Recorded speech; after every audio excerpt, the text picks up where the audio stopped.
আমি হব বলে চরণ দাসী, হব বলে চরণ দাসী, ওতা হয় না কপাল গুনে, ওতা হয় না কপাল গুনে আমার। এটা সেই সত্য যুগ থেকে এরকম ভাবেই মায়ের পূজা অর্চনা হয়ে আসছে। কি বলবি তুই বল, তা মা সেই লেয়ার ছোট লোক কি বলো মত।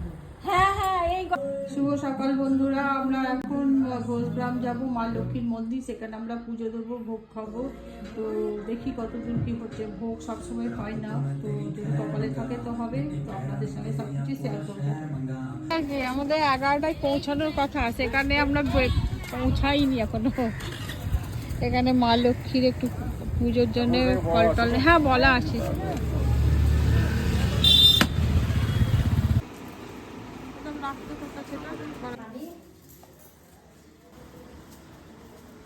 বলেছিলাম তো দেখা করতে বলেছিলাম, আমাকে এই তো এলাম।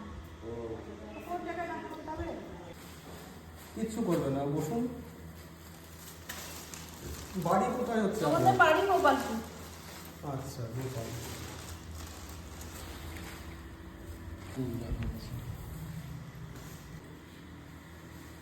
সামনে জানা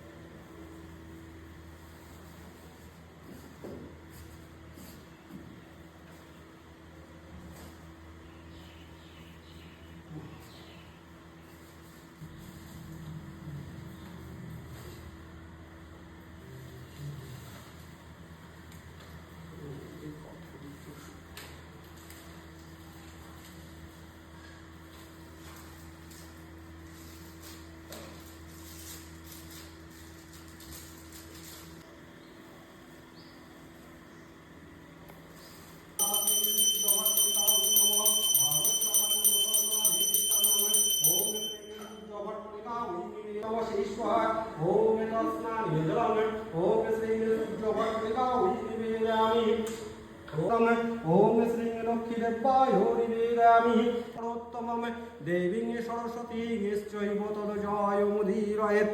ओम तत्स चन्दनो गन्ध पुष्प चन्दनो गन्ध पुष्पं ओम ह्रीं साई भगवान ओम नमो श्री विष्णु। জলটা মাথায় ছিটিয়ে নেন, জোরহাত করে বলুন, বলুন নমো অসি হরিপ্রিয়ে যা গতিস্তৎ প্রকট নানান শ্রামেব তদুচ্চনাৎ এষো সচন্দন গন্ধ পুষ্প শ্রী মহালক্ষ্মী।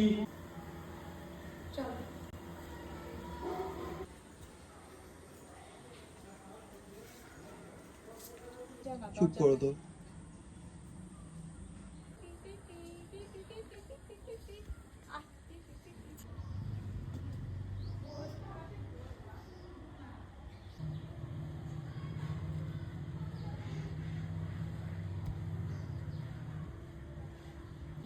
ভাই কাছে দিয়ে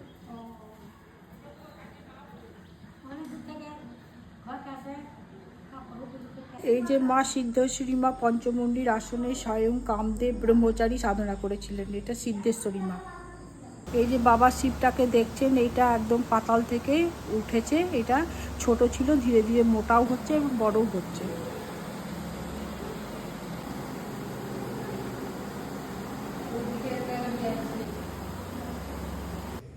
এই যে এখানে দেখছেন প্রভু রামচন্দ্র, সীতামা, আর এখানে ভ্রাতা লক্ষণ, আর সেবক হনুমান, আর জগৎপতি জগন্নাথ দেব ঠাকুর।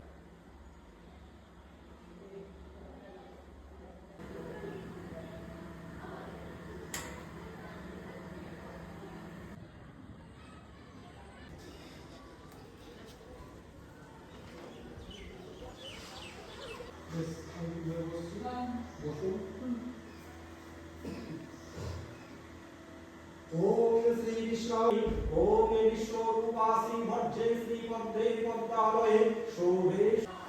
জয় দাঁড়াও।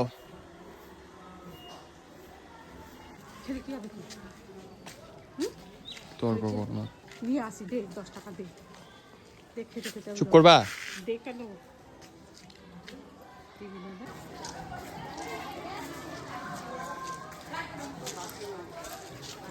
রুমাল কই এলে রুমাল লে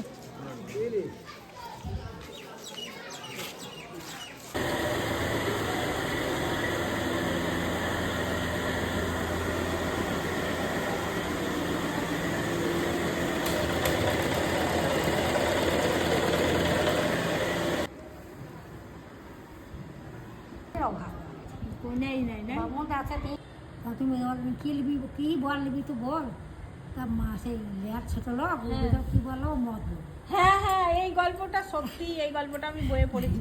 বলছে মদ মদ বোধহয় বলেছে। তারপরে যে ওই কোনে তুই যা খাবো দুপগা তুই ইচ্ছা মতো খাগা, হ্যাঁ ইচ্ছা মতো খাইয়ে এসে সহ্য করতে পারে মরে গেছে।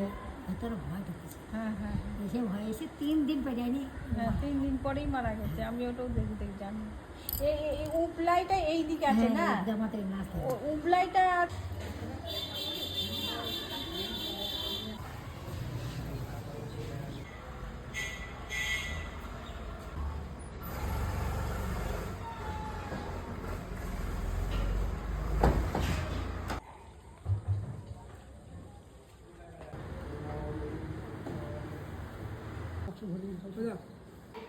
এই মন্দিরে আপনি সত্য যুগের চালের শীষ নাম শুনেছেন, আমরা হয়তো চোখে দেখিনি, কিন্তু সেটার অধিকাংশ কিছুটা অংশ মায়ের কাছে রাখা আছে, মায়ের শাড়ি দিয়ে ঢাকা থাকে। তো ধরুন মায়ের সেই সত্য যুগের চালের শীষ দেখার জন্য অনেক ভক্ত এখানে আসেন মায়ের দর্শনে। মায়ের বাৎসরিক উৎসব হচ্ছে কোজাগরী লক্ষ্মী পুজো। মায়ের লক্ষ্মী মাস হচ্ছে পৌষ মাস। পৌষ মাসে প্রত্যেকটা বৃহস্পতিবার এখানে আপনি মেলা দেখতে পাবেন, প্রচুর ভক্তের সমাগম। মায়ের পুজো 365 দিন হয়। সকালের দিকে ফল মিষ্টান্ন, দুপুরে পরমান্ন, সন্ধ্যায় শীতল আরতি, তখনও আবার ফল মিষ্টান্ন। এইটাই মায়ের 365 দিন ভোগ হয়। আর মাকে প্রতিষ্ঠিত করেছিলেন কামদেব ব্রহ্মচারী বলে এক ব্রহ্মচারী ছিলেন, সেই ব্রহ্মচারীরই প্রতিষ্ঠিত মন্দির এটা। সেই সত্য যুগ থেকে এরকমভাবেই মায়ের পুজো অর্চনা হয়ে আসছে। আমরা ভোগ খেতে বসে গেলাম। আজকের ভোগে আছে 5 মিশালি তরকারি, পটল ভাজা, টমেটো চাটনি আর পায়েস আর মিষ্টি। আমাদের ভোগ টোগ খাওয়া হয়ে গেল, এবার আমরা বাড়ি যাব। তো এখন সব মন্দির ফাঁকা, ভোগ হয় প্রত্যেক দিন ভোগ হয়। এই যে মা সিদ্ধেশ্বরী আর মা লক্ষ্মী মন্দির এখন বন্ধ করে দিয়েছে, সব আমাদের ভোগ টোগ খাওয়া হয়ে গেল। খুব সুন্দর মনোরম জায়গা, আসলে তো খুবই ভালো লাগবে। আমার তো খুব ভালো লেগেছে একদম, তো ভীষণ ভালো লেগেছে একদম। তো আমার ছেলে টোটো দেখতে গেছে, টোটোই করে এবার আমরা বাড়ি যাব। তো খুব ভালো লাগলো, আপনারাও আসবেন, দেখবেন খুব ভালো লাগবে। ঘন্টা 3-4 এমনি এমনি কেটে যাবে, কিন্তু বুঝতেই পারবেন না সকাল থেকে দুটো অবধি। 8509388862। তাহলে নাম্বারটা আপনাদের জানা হয়ে গেল। মা কালী ছাদ নেয় না, এরকম ভাবেই ঘেরা থাকে, আকাশ মানে ছাদ নেবে না মাথার উপরে, তার জন্য এরকম ভাবে আছে। আর খুব জাগ্রত মা কালী এটা।